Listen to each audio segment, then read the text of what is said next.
Hello dear friends and welcome back to my channel.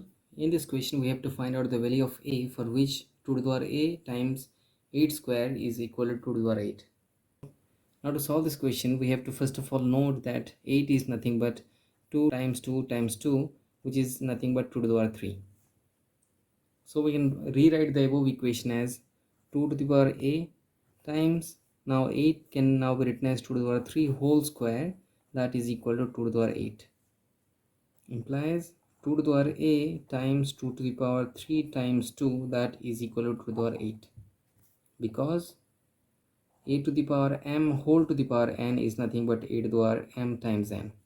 So now this equation can now be written as 2 to the power a times 2 to the power 6, that is equal to 2 to the power 8.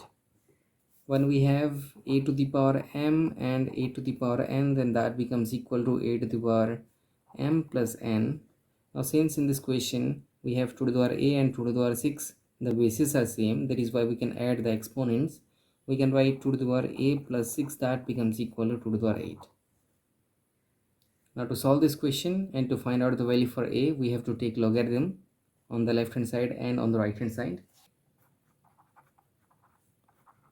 Logarithm on left hand side and right hand side.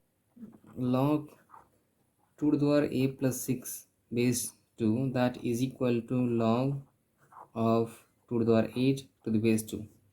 Now at this point we can use the formula for logarithm.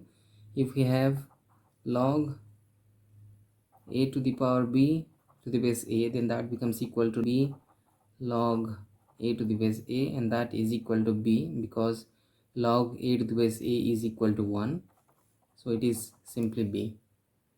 This left hand side becomes a plus 6 log 2 to the base 2.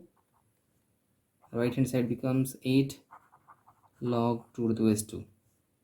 Now log 2 to the base 2 is 1. We can write a plus 6 is equal to 8, and that is why we have a is equal to 8 minus 6, that is equal to 2. That is the answer for our given question.